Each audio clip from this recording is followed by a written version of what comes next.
समझ नहीं आ रहा कैसे कहूँ। यार परेशान तो है वो। जब तुम बीती बातें भूल चुकी हो तो दया सर के बारे में बात करने से तुम्हें इतनी तकलीफ क्यों हो रही है? मैंने तुम दोनों को ये बताने के लिए बुलाया कि मेरे और सिद्धार्थ की सगाई की डेट फिक्स हो गई है। तुम ये शादी किसी दबाव में तो नहीं कर रही हो ना? क्या डेट फिक्स हुई है एंगेजमेंट की? 28 सितंबर। श्रेया ने जो फैसला लिया है उसके पीछे कोई तो वजह है, तो क्या वजह हो सकती है?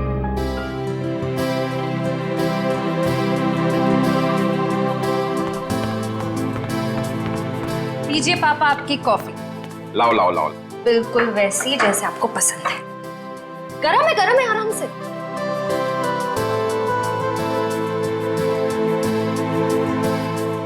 वाओ, मेरी बेटी जैसी कॉफी इस दुनिया में कोई नहीं बना सकता। वो तो है, लेकिन एक जमाने में मैं भी बहुत टेस्टी कॉफी बनाया करती थी।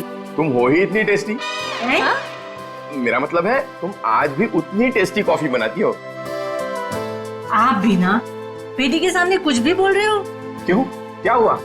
श्रेया बेटा, तुम्हें कोई प्रॉब्लम है? नहीं पापा, मुझे कोई प्रॉब्लम नहीं है। ये देखो।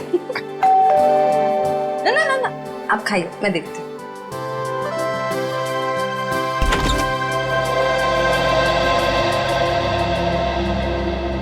सिद्धार्थ, क्या हुआ, चौंक गई मुझे देखकर? सिद्धार्थ बेटा आओ, अंदर आओ। बैठो, मैं तुम्हारे लिए अरे कॉफी। नहीं श्रेया, मैं थोड़ा जल्दी में हूँ। मैं ये एंगेजमेंट कार्ड दिखाने आया था।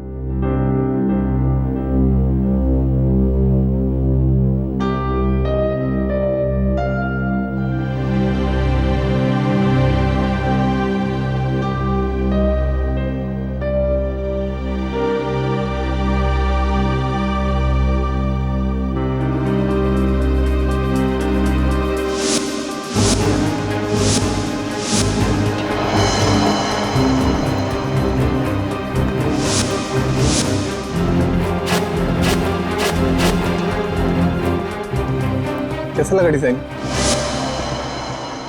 कार्ड पसंद नहीं आया? कोई बात नहीं, दूसरा बनवा लेंगे। नहीं, कार्ड अच्छा है।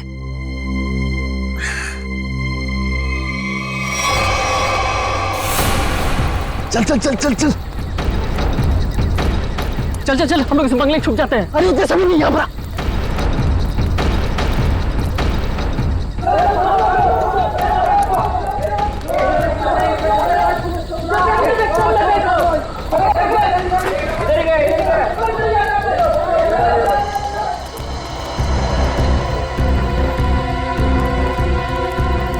चल चल निकलते हैं यहाँ से। अरे रुक रुक रुक, हम लोग सारा सोना यहीं पे गाड़ देते हैं जमीन में। अबे तेरा दिमाग खराब हो गया है? मोहल्ले के लोगों ने हमारा चेहरा देख लिया है और अगर कल हम यहाँ दोबारा आए तो यहाँ पकड़े जाएंगे, खतरे में पड़ जाएंगे। हम लोग सोना लेकर बाहर नहीं जा सकते हैं, सारे लोग घूम रहे हैं।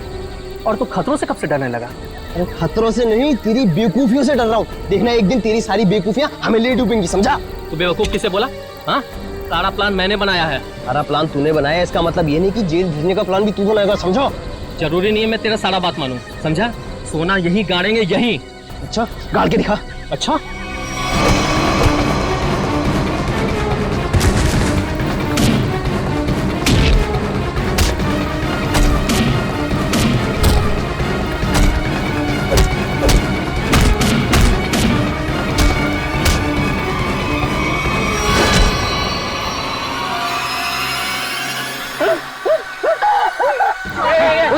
उधर से आवाज है।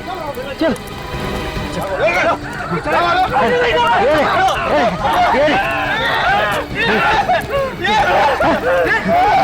अरे ये तो कंकाल है।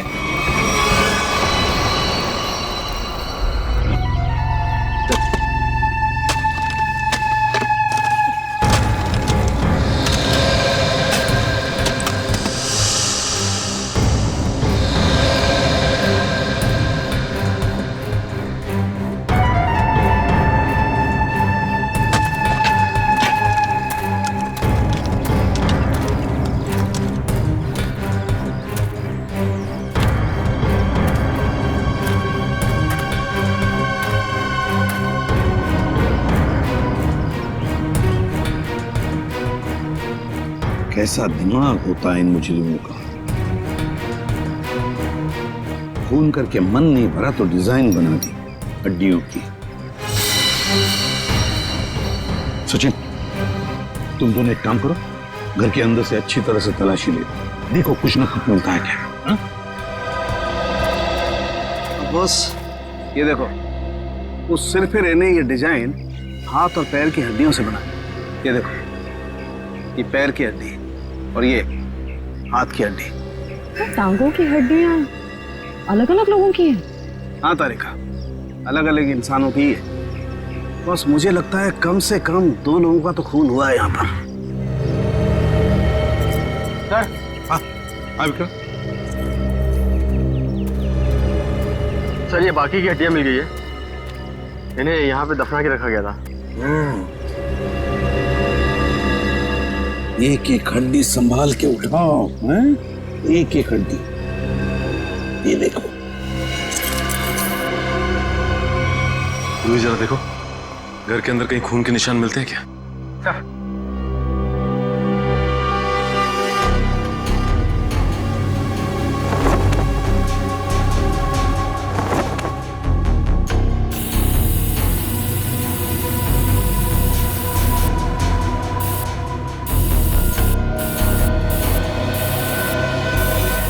जी सर, गांव वालों का कहना है कि 1984 में इस घर के मालिक अपने पूरे परिवार के साथ ऑस्ट्रेलिया चले गए थे छुट्टी मनाने के लिए।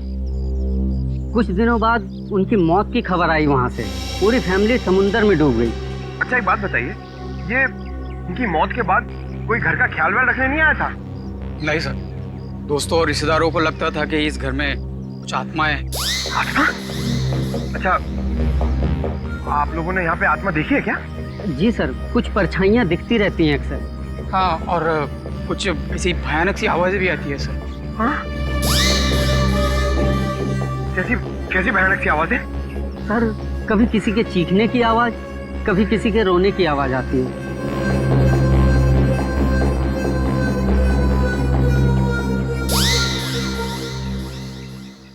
सड़के, इन सारी हड्डियों को देखकर लगता है कि खून एक आदमी का हुआ है और एक औरत का भी। ये देखना, पेल्विक गर्ड, एक पेल्विक गर्डल किसी औरत की है। हाँ बस, लेकिन एक कमाल की बात है, क्या? इन सारी हड्डियों में किसी की भी खोपड़ी की हड्डी नहीं मिली। हो सकता है खोपड़ियां किसी और जगह पे छुपा कर रखी हो या फेंक दी हो सकता है ना। मयूर, विक्रम, काम करो, बंगले के आसपास का एरिया अच्छी तरह से छानो और ढूंढो, देखो, कुछ न कुछ तो जरूर मिलेगा। एक एक कोना भी मत छोड़ो। जाओ। yes, ये बंगला बंद ही रहता है और आप लोग आसपास रहते हैं? जी सर। यही घर मिला था तुम लोगों को?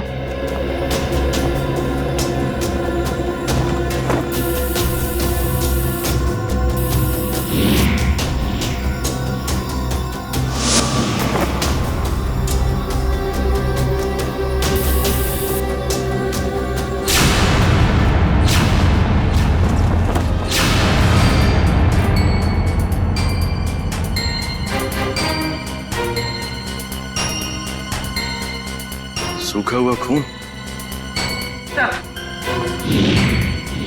सर, ये टेप रिकॉर्डर और ये प्रोजेक्टर मिला है। टेप रिकॉर्डर और प्रोजेक्टर और ये सूखा हुआ खून, इसका मतलब कोई ना कोई बहुत गहरा राज छिपा है इस बंगले के अंदर। सर,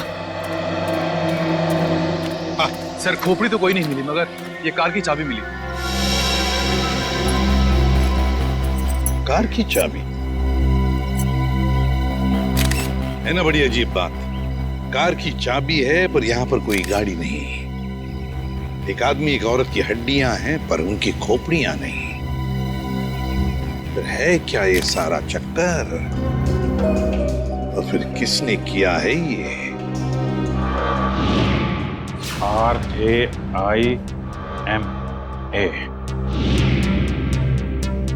हड्डियों से रायमा लिखा है सर। रायमा लगता है किसी लड़की का नाम है ये। सर, कहीं ये उसी लड़की का नाम तो नहीं जिसका हमें कंकाल मिला है? हो सकता है। अगर वो 2 चोर लुटेरे वहाँ बंगले में छुपने के लिए नहीं जाते तो हमें कहीं पता ही नहीं चलता कि वहाँ 2 मुर्दे खड़े हुए हैं। और ये भी पता नहीं चलता कि वहां पे एक आत्मा है। न जाने कितने साल पहले ये जुर्म हुआ है। और ताज्जुब की बात यह है सर कि खूनी ने लाशों को गाड़ा नहीं, बल्कि उनकी हड्डियों से ये डिजाइन बनाया। I mean, ये नाम लिखा रायमा। यहाँ पर से हमें कुछ चीजें भी मिली है ना, वो टेप रिकॉर्डर, प्रोजेक्टर और कपड़े। इन तीनों चीजों से हमें खूनी के बारे में बहुत कुछ पता चल सकता है। ज्यादा देर खुला नहीं घूमेगा ये खूनी। सर हमने उन सब चीजों को रिपेयर के लिए भेज दिया है। बहुत जल्द पता चल जाएगा कि हमारा शक सही था या गलत। और वो गाड़ी की चाबी जो हमें मिली थी, कीजो कार की चाबी। कीजो, अच्छा। तो फिर कीजो कार कंपनी से हमें पता चल सकता है। क्या आप हमें बता सकते हैं ये चाबी किस गाड़ी की है और ये गाड़ी आपसे खरीदी किसने? बिल्कुल बता सकते हैं, सबके इग्निशन पॉइंट में डालकर देखेंगे, फौरन पता चल जाएगा। आइए सर। एक मिनट, उससे पहले आप ग्लव्स पहन लीजिए। Thank you.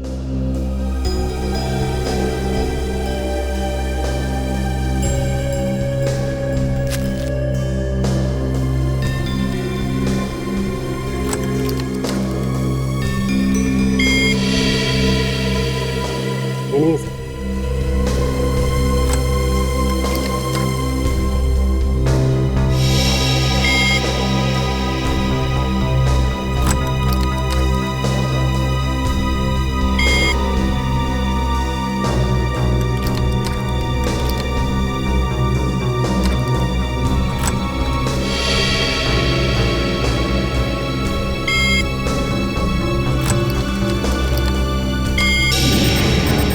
ये देखिए सर, मैच कर गई। सर ये 2009 की कीजो एफएक्स मॉडल है और हमने इसे बनवाना बंद कर दिया है। कीजो एफएक्स 2009 मॉडल। आपके किसी कस्टमर ने कोई रिक्वेस्ट की थी ऐसी चाबी की डुप्लीकेट चाबी बनवाने की? पता करने में तो बहुत वक्त लग जाएगा। तो ठीक है, आप पता कीजिए। तब तक हम ये पता करते हैं कि 2009 के कीजो एफएक्स मॉडल की कितनी गाड़ियां चोरी हुई थी। मिलिंद जी। जी सर। कुछ हो रहा है कि नहीं? सर मैं कोशिश तो कर रहा हूं सर।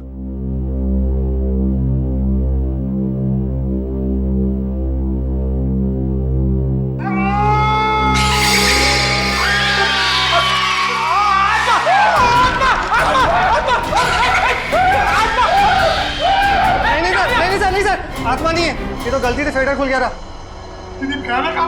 हाँ, ये वही रिकॉर्डर है जो आप लोग लेके आए थे, उसी में से आवाज आ रही थी ये। सर, ये आत्माओं ने शॉर्टकट मारना शुरू कर दिया है। ये अपनी आवाज यूज नहीं करती हैं, इस टेप रिकॉर्डर में आवाज डाल के यूज करती हैं। पंकज, ऐसा भी हो सकता है कि वहां पे कोई आत्मा हो ही ना, कोई इंसान ही ये सब खेल खेल रहा हो। मिलिंद जी। जी सर। आपको इस प्रोजेक्टर से क्या फुटेज मिला? हाँ सर, एक मिनट। हेलो रचना, तुम नीचे खड़ी हो? ओके, तुम वहीं रुको, मैं आता हूं। सर सॉरी सर, मुझे किसी काम की वजह से नीचे जाना पड़ रहा है। आप लोग ये रिमोट लीजिए ना, आप लोग फुटेज देखिए, पर सर जरा ध्यान से। ध्यान से क्यों? क्योंकि सर ये फुटेज कमजोर दिल वालों के लिए नहीं है।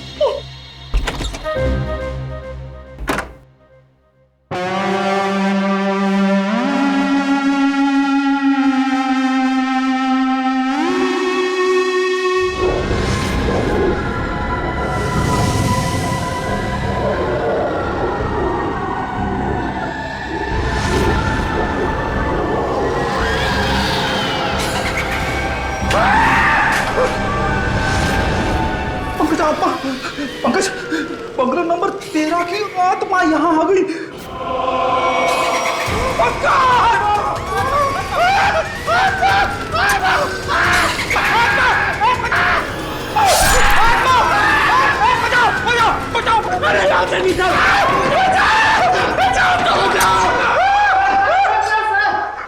मैंने तो पहले कहा था सर, ये फुटेज कमजोर दिल वालों के लिए नहीं है।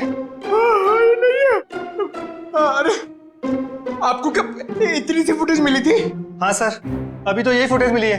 अरे ये क्या कम है, पता नहीं एसीपी साहब क्या कहेंगे ये फुटेज देखकर। आप उनसे ये मत कहना कि हम दोनों डर गए थे। सर मैंने तो उनको फोन करके सब कुछ बता दिया। हमारा अंदाजा सही निकला। ये खूनी इस प्रोजेक्टर के जरिए किसी को डरा रहा था, आत्मा बनकर। सर हो सकता है कि इस फुटेज का उन मुर्दों के साथ कोई लेना देना ही ना हो। I mean, लोगों में ये अफवाह फैली है कि इस बंगले में आत्मा है, तो हो सकता है कि ये पूरी फुटेज किसी ने किसी के साथ मजाक करने के लिए बनाई हो। नहीं श्रेया, नहीं, इन दोनों चीजों का जरूर एक दूसरे से कोई ना कोई संबंध है। ये डरावनी फुटेज उस खूनी के विकृत दिमाग में से ही निकली है। हाँ सर, किसी को डराने या मजाक करने के लिए कोई इतनी मेहनत नहीं करेगा। फुटेज में ये जो आत्मा है, इसे प्रोफेशनल तरीके से फिल्माया गया है, स्पेशल इफेक्ट्स के साथ, जैसे फिल्मों वगैरह में होता है। और इस फुटेज को देख के लगता है सर कि खूनी को स्पेशल इफेक्ट्स का काफी ज्ञान है, या फिर हो सकता है उसने ये फुटेज किसी स्पेशल इफेक्ट स्टूडियो में बनवाई। हाँ बिल्कुल सही, ऐसा ही हो सकता है। तो शहर में जितने भी स्पेशल इफेक्ट्स के स्टूडियोज हैं, सब में जाकर के पता लगाना पड़ेगा। आइए सर, ये बलविंदर है, वो गाड़ी की चाबी इन्हीं की थी। क्या बात है सर, मुझे यहाँ क्यों बुलाया गया है? हमें आपकी गाड़ी की चाबी मिली है। कहाँ से सर? उन्नति नगर, बंगला नंबर 13। ये एड्रेस को जाना पहचाना लग रहा? नहीं सर। नहीं? रायमा नाम सुना है पहले कभी? बिल्कुल नहीं सर। मगर सर, इसका मेरी गाड़ी से क्या लेना देना है? आपकी गाड़ी है कहाँ? सर वो तो कई सालों से गायब ही है। कब से? 5 जुलाई 2011। दरअसल मेरा टैक्सी का बिजनेस है। मेरी कंपनी का नाम है बलविंदर एंड कंपनी। मेरा ड्राइवर प्रीत उस दिन गाड़ी लेकर न जाने कहाँ गायब हो गया। तब से लेकर आज तक मेरी गाड़ी का कोई अता पता ही नहीं है सर। और उस ड्राइवर का? अस्पताल से फोन आया था कि उसे वहां भर्ती किया गया है। मैं उसे वहां देखने गया था। उसकी हालत बहुत खराब थी सर। आग लगने की वजह से उसका थोड़ा शरीर जल गया था। रहता कहाँ ये तुम्हारा ड्राइवर? सर आजकल वो मानसिक चिकित्सालय में है। सर वो बहुत गहरे सदमे में है। मानसिक चिकित्सालय? कौन से हॉस्पिटल में है वो? सर पूना से 50 किलोमीटर आगे एक स्टेट मेडिकल सेंटर है, वहीं पर है। State medical centre?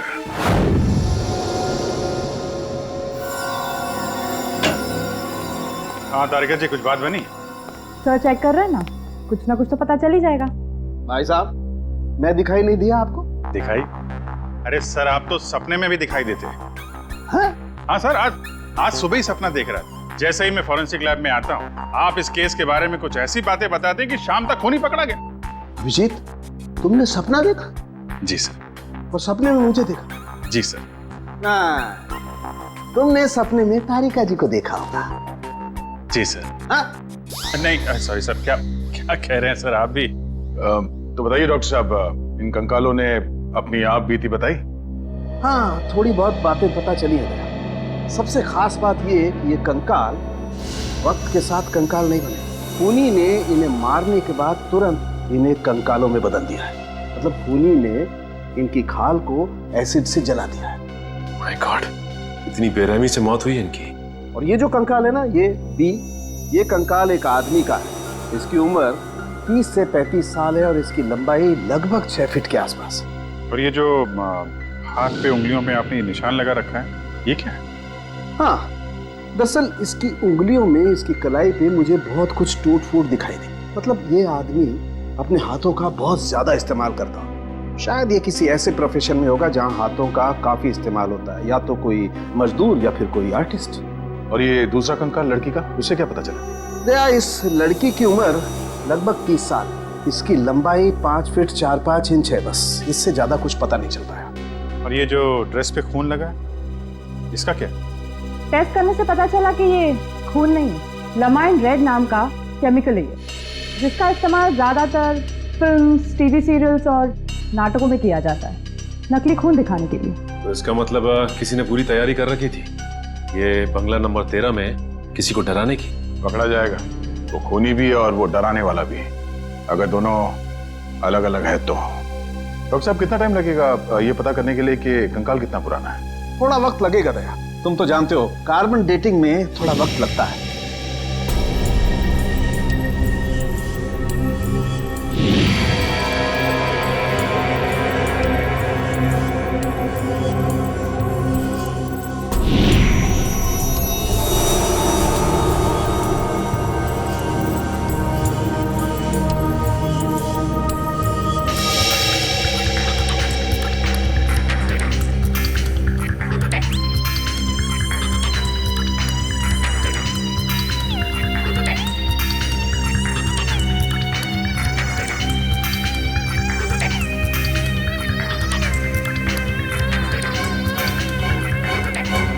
गुड। अब गणित शुरू हो गई है। अब पता लग जाएगा दरअसल इन लोगों की मौत कब हुई थी। सर मुझे लगता है इन दोनों को एक साथ ही मारा होगा।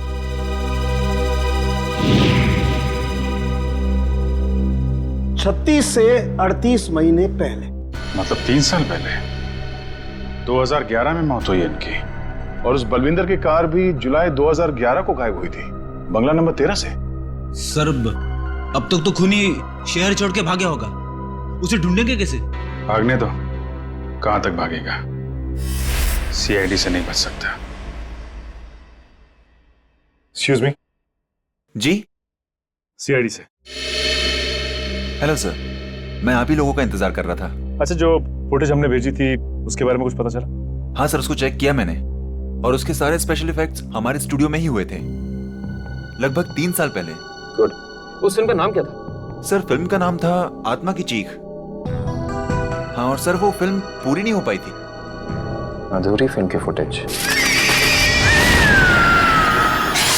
सर वो फिल्म तो अधूरी थी ही, साथ में हमें हमारा पूरा पैसा भी नहीं मिला। कौन से बैनर की फिल्म थी ये? प्रोडक्शन हाउस का नाम क्या था? सर वो नए लोग थे और उस प्रोडक्शन हाउस का नाम था, 1 मिनट, हाँ सर उसका नाम था magic media works. Magic media works. अब तो यही लोग बताएंगे कि इस आत्मा की चीख को लोग सुन के नहीं पाए। ब्रीत की हालत में पिछले 3 सालों में बिल्कुल सुधार नहीं हुआ। उस वक्त किसी लड़की की आत्मा के बारे में बात करता था और आज भी करता है। सर लड़की की आत्मा? अच्छा, पिछले 3 साल में जितने भी लोग प्रीत से मिलने आए थे उनकी लिस्ट चाहिए हमें। हाँ, हैरानी की बात यही है सर, पिछले 3 सालों में इससे कोई भी मिलने नहीं आया सिवाय मिस्टर बलविंदर के, जो इनके इलाज का खर्चा उठा रहे हैं। बलविंदर? जी सर। ओके।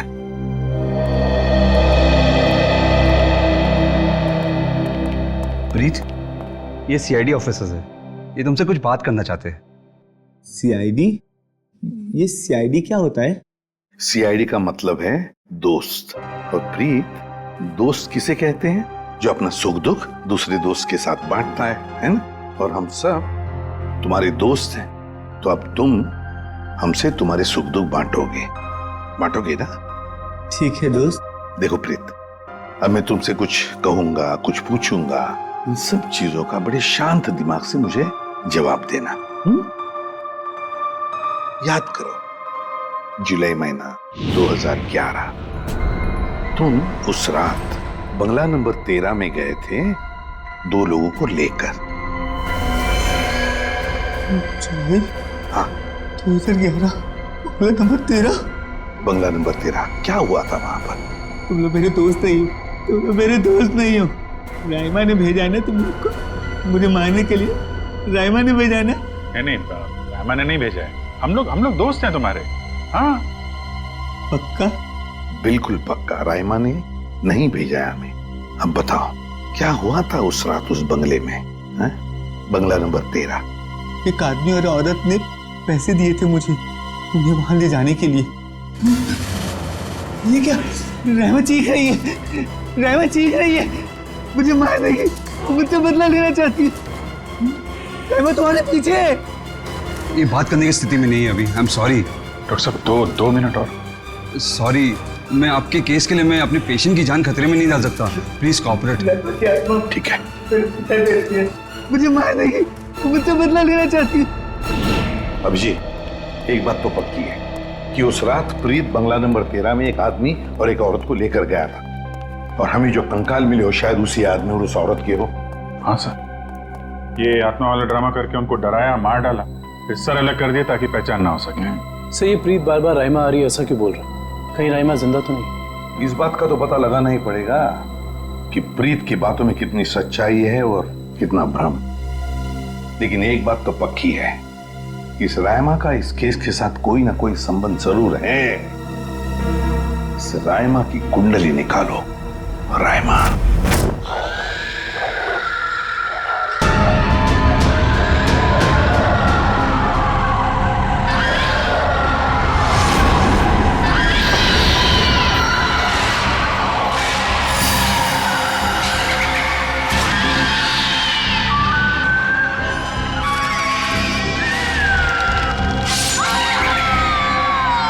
ये फुटेज आपको जिस बंगले से मिली वहाँ खून हुआ है? जी हाँ, दो खून। वैसे ये फिल्म की फुटेज आपकी है ना? जी हाँ, क्या बताऊं सर, बड़ी ही मनहूस फिल्म थी। 10 सीन ही शूट किए थे, फिर फिल्म बंद हो गई। और बंद होने के बाद इस फिल्म के सारे राइट्स मैजिक मीडिया बॉक्स के पास आ गए, if I am not wrong, है ना मिस्टर आलोक? अब इस तरह के फुटेज तो हमारे पास काफी पड़े रहते हैं। अब पता नहीं ये फुटेज उसके हाथ कैसे लग गए। मतलब आप भी मानते हैं कि ये फुटेज गलत हाथों में लग गए, जिसका उसने गलत फायदा उठाया और दो खून किए? शायद कोई बाहर वाला हो। लेकिन आपको ऐसा नहीं लगता कि कोई अंदर वाला भी हो सकता है? क्योंकि ऐसा काम करने के लिए अंदर वाले के लिए कोई आसानी ज्यादा होती है। वैसे इस फिल्म पे आप लोग क्या क्या काम कर रहे थे? सुनील राइटर था, आलोक डायरेक्टर और मृणाल कॉस्ट्यूम डिजाइनर। और आप प्रोड्यूसर, राइट? जी। आप में से कोई राइमा को जानता है? राइमा हमारे फिल्म की हीरोइन थी। सर, आप कैसे जानते हैं राइमा के बारे में? आप एक काम कीजिए मिस्टर आलोक, आप अपनी फिल्म की हीरोइन राइमा को यहाँ बुला लीजिए। वो एक्चुअली कई साल पहले राइमा एक हादसे में आग में जलकर मर गई। मर गई? अच्छा, राइमा की कोई तस्वीर या फोटो? मृणाल, फोटो लिया। जी सर। एक मिनट, अभी आपने कहा कि वो जल के मर गई, लेकिन कैसे? ज्यादा कुछ तो पता नहीं है, क्योंकि उसके और हमारे बीच तनाव हो गया था। और वो क्यों? वो एक्चुअली हम राइमा को अपनी फिल्म में हीरोइन लेना चाह रहे थे, पर बाद में हमने अपना इरादा बदल लिया और स्मृति को हीरोइन ले लिया और राइमा हो गई साइड एक्ट्रेस। तुम मेरी जगह छिपकली को हीरोइन बनाना चाहते हो? तुम्हारा दिमाग खराब हो गया है? राइमा, तमीज से बात करो। मैंने तुमसे कहा ना, अगली फिल्म में तुम्हें हीरोइन बनाऊंगा। इस फिल्म के किरदार के लिए तुमसे बेहतर स्मृति। अच्छा, तो ये बात पहले क्यों नहीं सोची जब मुझे फाइनल किया था? ये फिल्म इंडस्ट्री है राइमा, यहाँ किसकी किस्मत कब यू टर्न मार जाए कोई नहीं कह सकता। ये फिल्म मेरी किस्मत में थी, मुझे मिल गई। इंतजार करो, सिर्फ इंतजार। एक दिन तुम्हारी जिंदगी ऐसी दिशा में चली जाएगी जिसका अंत गहरी खाई में होगा, समझे तुम? क्या तुम मुझे धमकी दे रही हो? धमकी ही समझ लेना। राइमा रुको, राइमा।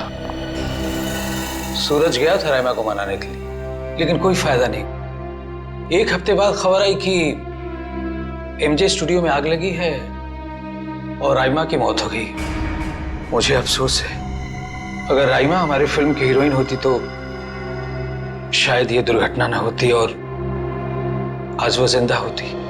आलोक जी, आप एक काम कीजिए, आप अपनी फिल्म की नई हीरोइन स्मृति, उनको यहाँ बुलाइए जरा। मैंने उसे कॉल किया था, उसका फोन लगा नहीं, और आर्ट डायरेक्टर विराज का भी वो फोन डेट बता रहा था।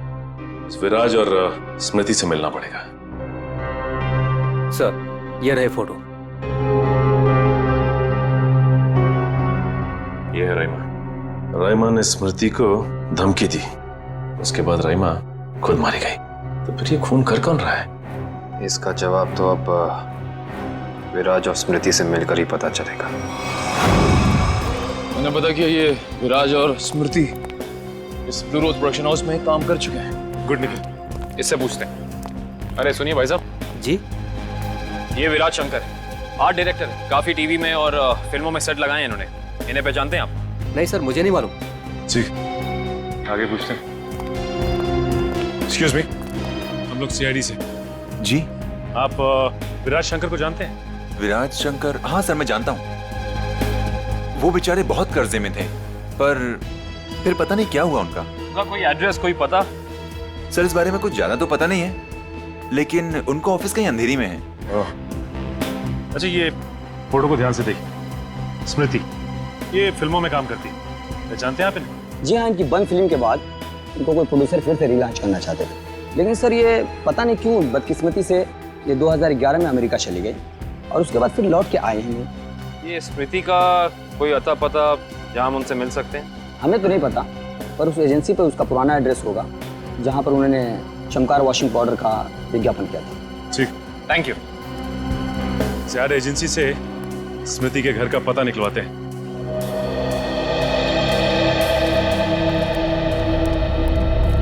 पुलिस की रिपोर्ट के हिसाब से राइमा इसी एमजे स्टूडियो में जलकर मरी है। पता नहीं काबिल, लेकिन ये बात इतनी सीधी है नहीं जितनी की लग रही है। जैसा कि फाइल में लिखा हुआ है कि स्टूडियो में आग लगी रात के 2 बजे। ये राइमा स्टूडियो में 2 बजे करने क्या आई होगी, जबकि यहाँ शूटिंग भी नहीं चल रही थी। सही कह रहे हो सच, लेकिन एक बात है जो मेरे दिमाग से निकल नहीं रही है, वो ये कि यहाँ रात 2 बजे आग लगी तो सुबह 5 बजे तक किसी को पता क्यों नहीं चला? और रिपोर्ट के हिसाब से यहाँ आग 5 बजे लगी। जिन पुलिस वालों ने इस केस की तहकीकात की थी उन्होंने जरूर कुछ गड़बड़ की है, तभी तो केस के 2 महीने के बाद उनका ट्रांसफर यानी कि तबादला हो गया था। हो सकता निखिल, लेकिन उससे ज्यादा अहम बात यह है कि रिपोर्ट के हिसाब से यहाँ राइमा की एक हड्डी तक नहीं मिली। मतलब आग इतनी भयंकर थी। स्टूडियो को देख के ऐसा लगता नहीं है कि आग इतनी भयानक होगी कि जलने वाले का नामो निशान राख हो जाएगा।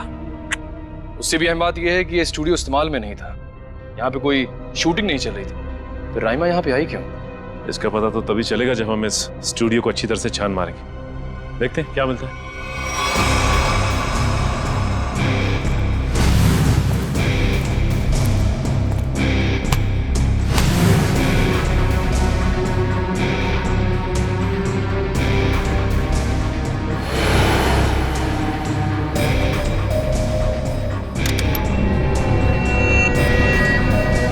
ये देखो, जली हुई गन।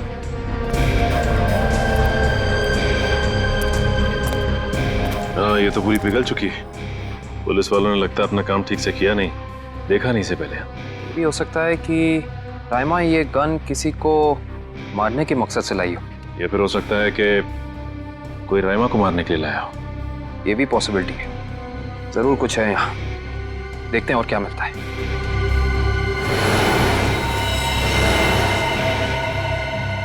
सर, कंकाल। 1 मिनट, निखिल जरा संभाल संभाल।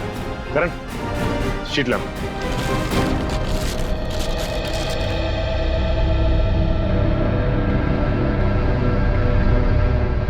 एक बार कंकाल, वो भी पूरी तरह से जला हुआ।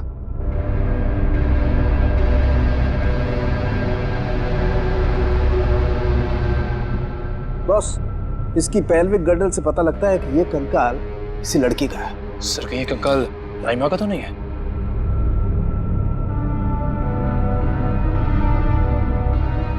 और इसकी लंबाई 5 फीट 6 इंच है। और राइमा की लंबाई 5 फुट 3 इंच। इससे साफ पता चलता है कि ये कंकाल राइमा का नहीं बल्कि किसी और का है। केस सुलझने की बजाय और उलझता चला जा रहा है। एक बात और, हम लोगों को यहाँ जली हुई गन जरूर मिली है, लेकिन इस लड़की की मौत गोली लगने की वजह से नहीं, इस लड़की की मौत जलने की वजह से ही हुई है। देखो, ढूंढो और कुछ मिलता है क्या।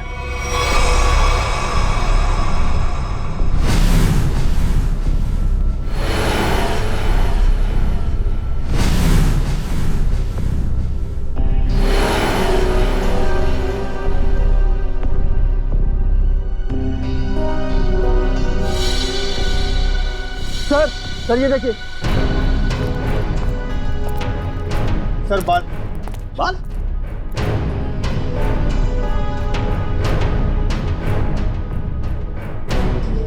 वो सर, ये तो किसी लड़की का बाल लगता है, या तो मरने वाली का या फिर राइमा का। ये किसका बाल है? जी, आपको कुछ बनवाना था? जी हाँ, हथकड़ी बनवानी है। हथकड़ी? मैं कुछ समझा नहीं।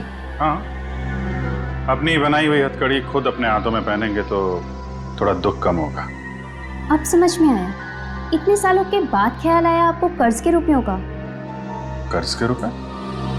हाँ, इसीलिए तो आप उन्हें ढूंढ रहे हैं, क्योंकि वो लोगों से लिया हुआ कर्ज वापस नहीं कर पाए। नहीं मैडम, हमारा यहाँ आने का मकसद कुछ और है।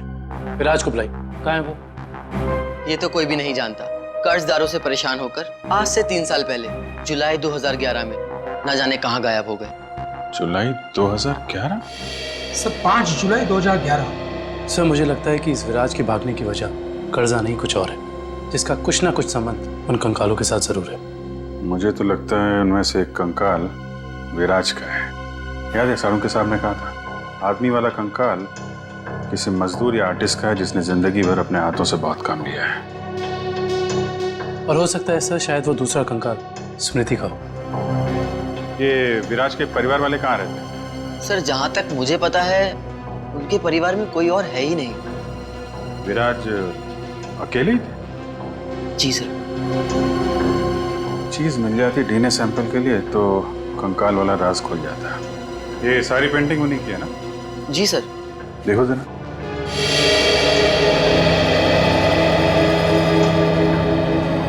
सर थंबप्रिंट ये विराज का है? जी हाँ सर, और ये थंबप्रिंट ही नहीं, ये पूरी पेंटिंग सर ने अपनी उंगलियों से बनाई है। Finger painting?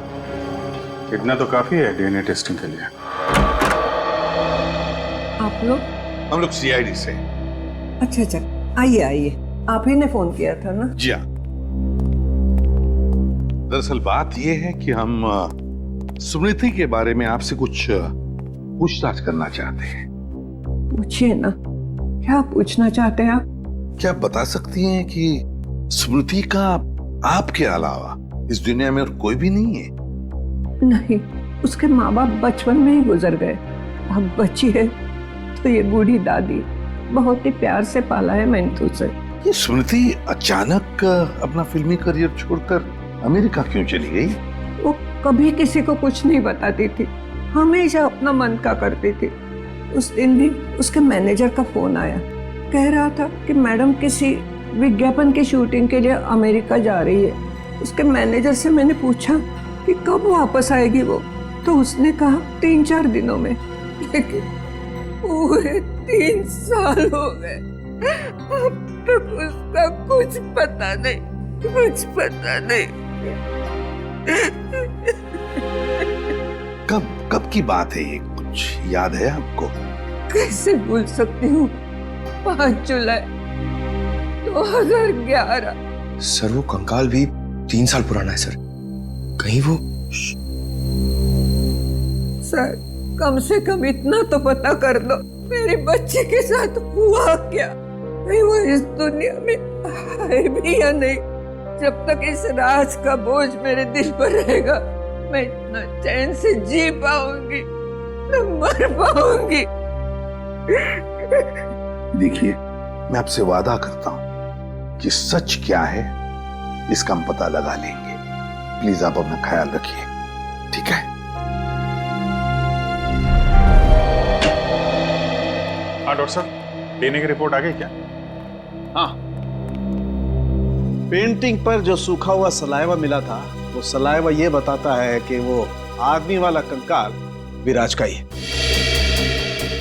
और हमने स्मृति की दादी का भी डीएनए टेस्ट करवाया, जिससे पक्का हो गया कि बंगलो नंबर 13 में जो कंकाल मिला था वो स्मृति का है। इसका अंदाजा तो हमें हो ही गया था। अब इस केस में हमें आगे ले जाएगा ये तीसरा कंकाल जो एमजी स्टूडियो में जला हुआ मिला था। इस कंकाल से कुछ पता चला? हाँ, इस जली हुई लड़की का कंकाल विराज के कंकाल और स्मृति के कंकाल दोनों से ज्यादा पुराना है। और ऐसा लगता है कि इस लड़की को सिगरेट पीने और तंबाकू खाने की बुरी आदत थी, क्योंकि इसके जबड़ों से हमें तंबाकू के अंश मिले। और वो बाल इसी जली हुई लड़की के हैं? नहीं, वो बाल ना तो इस जली हुई लड़की का है, ना ही स्मृति का है। सर कहीं ये बाल रायमा का तो नहीं है? सर इस केस की सुई घूम फिर के रायमा पर आकर अटक गई। पता लगाना पड़ेगा रायमा के साथ आखिर हुआ क्या था। जैसा कि आप देख रहे हैं, सीआईडी ने एक और खूनी को पकड़कर एक बार फिर साबित कर दिया है कि उनकी नाक के नीचे से कोई भी मुजरिम बच के निकल नहीं सकता। इस बार पकड़ी गई है बंगलो नंबर 13 में हुए खून की हत्यारी रायमा। एक मिनट प्लीज। सर क्या ये बात सच है कि आप एक बाल के जरिए रायमा तक पहुंच गए? देखिए, इस वक्त हम आपके सवालों का जवाब नहीं दे सकते। जल्दी जब हम प्रेस कॉन्फ्रेंस लेंगे तब आपको सब बता देंगे। ओके, ठीक है? चलिए हटिए, अब जाने दीजिए। चलो हटिए। रायमा जी, आपने उन मासूम लोगों को क्यों मारा? क्या वजह थी इसके पीछे? रायमा जी, प्लीज पीछे हटिए, प्लीज। रायमा जी,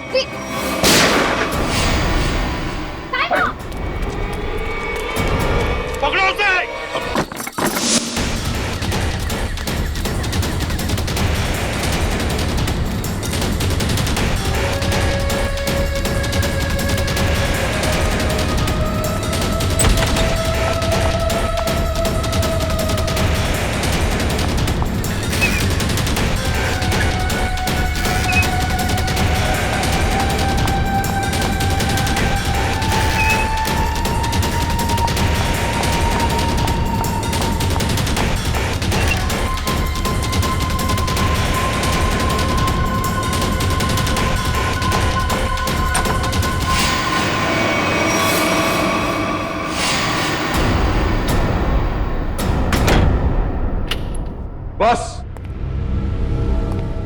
बहुत हो गया, अब कुछ नहीं हो सकता। बाहर आ जाओ।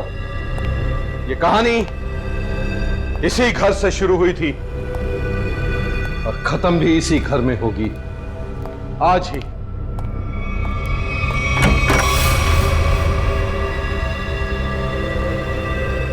छुपने का कोई फायदा नहीं, बाहर आ जाओ। सुना तुमने?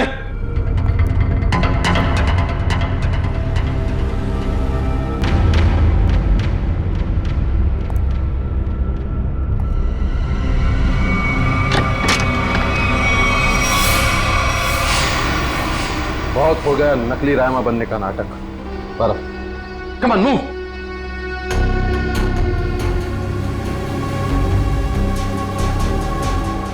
कौन हो तुम?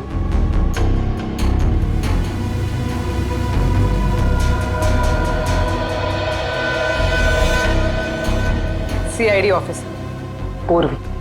सीआईडी?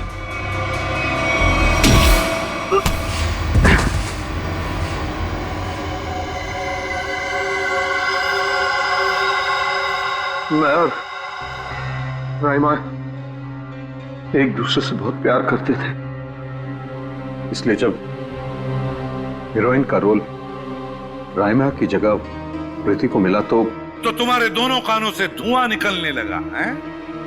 हाँ, हम स्मृति को सबक सिखाना चाहते थे, इसलिए हमने उसके अतीत के बारे में रिसर्च शुरू की। राइमा को पता चला कि एक्ट्रेस बनने से पहले स्मृति ड्रग्स के कारोबार से जुड़ी थी। इसलिए रायमा ने स्मृति को ब्लैकमेल करना शुरू कर दिया। क्यों? स्मृति को लगा कि उसका करियर खत्म होने वाला है, उसके रीलॉन्चिंग के सपने पर पानी फिर जाएगा, इसलिए उसने और उसके बॉयफ्रेंड विराज ने एक किलर को रायमा की सुपारी दी। यह तो अच्छा हुआ कि उस किलर की गोली से रायमा नहीं मरी, बल्कि वो अपराधी खुद उस आग में जलकर मर गई।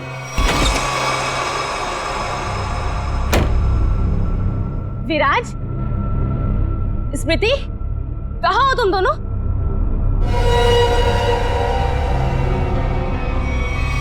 कौन हो तुम? जिया। जिया? कौन जिया? और ये दरवाजा क्यों बंद कर दिया? ताकि तुम्हें अकेले में तोहफा दे सके। हाँ? स्मृति और विराज को ब्लैकमेल करने का तोहफा। हाँ? और क्या कर रही हो तुम? सुना है आग से जलकर मरने में बहुत दर्द होता है। आग? छोड़ो मुझे, प्लीज, गोली मत चलाना। मौत से बचकर कहाँ भाग रही हो? मौत से तो आज तक कोई नहीं बच पाया। छोड़ दो मुझे, प्लीज छोड़ दो मुझे, गोली मत चलाना, प्लीज छोड़ दो मुझे, छोड़ दो मुझे। कोई आखिरी ख्वाहिश?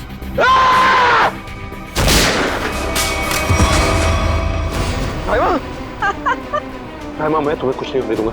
मैं तुमसे बहुत प्यार करता हूँ, मैं तुम्हें कुछ नहीं होने दूंगा रायमा। अब तुम दोनों को मुझसे कोई नहीं बचा सकता। सब फाइनल गुड बाय।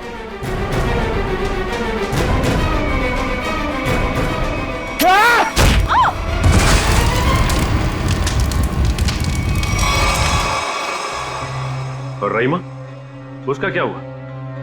जिंदा लाश बन गई वो। तब मैंने ठान लिया, अब मेरी जिंदगी का सिर्फ एक ही मकसद होगा, स्मृति और विराज की बर्बादी। मैंने उन्हें यकीन दिला दिया कि रायमा जिंदा है, इसलिए वो लोग यहां आए, उस ड्राइवर को लेके जिसने एमजे स्टूडियो में आग लगाई थी। और फिर तुमने उन्हें डराना शुरू कर दिया, उनके दिमाग में यह भ्रम पैदा कर दिया कि यहां पर रायमा की आत्मा अभी भी है जो उनसे बदला लेना चाहती है। हाँ, और फिर उन्हें मार डाला और उनका सिर काट के अपने साथ ले गए, ताकि अगर कभी उनकी लाश मिलती भी है तो उन्हें कोई पहचान ना सके। बेवकूफ हो तुम, बेवकूफ। अगर कानून की मदद लेते तो उन दोनों को वैसे ही सजा होती, मगर नहीं, तुमने कानून को अपने हाथों में लिया, उन दोनों को बेरहमी से मार डाला। और रायमा, उसका क्या? कभी सोचा तुमने? बेचारे की जिंदगी का फैसला तो अब कानून करेगा, लेकिन तुम्हारा फैसला तो हो ही गया, समझ लो। तुम्हें तो फांसी होगी, फांसी। Good morning. Hi. Good morning. अरे ये क्या लेके आई हो? सर ये आप सबके लिए मिठाई है और मेरी एंगेजमेंट के इनविटेशन कार्ड्स हैं।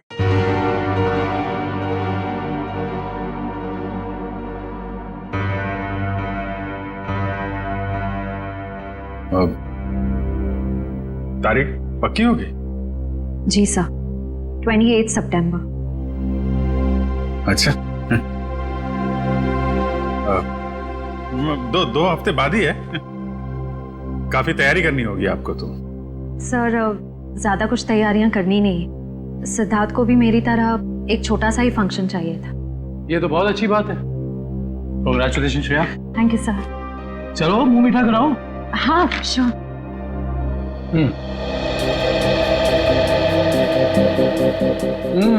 ये लड्डू तो बहुत अच्छे हैं। ओह सर, आप लोग भी लीजिए ना। हाँ थैंक यू सर। लो फ्रेडी, मुंह मीठा करो। रहने तो मीठा खाने का मन नहीं है मेरा। अरे फ्रेडी, एक लड्डू से कुछ नहीं होगा, लो ना। Sir please. ये हुई ना बात पूर्वी। तुम ही लो श्रेया। नहीं सर थैंक यू, लेकिन आप सबको जरूर आना है। ये भी कोई पूछने की बात है श्रेया? हम सब जरूर आएंगे, है ना सर?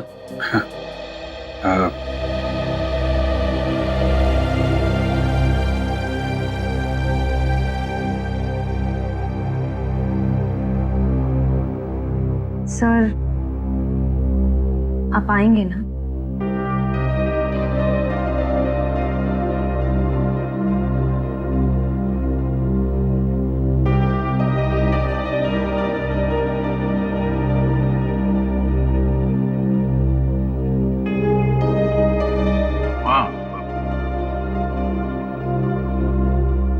मैं जरूर आऊंगा।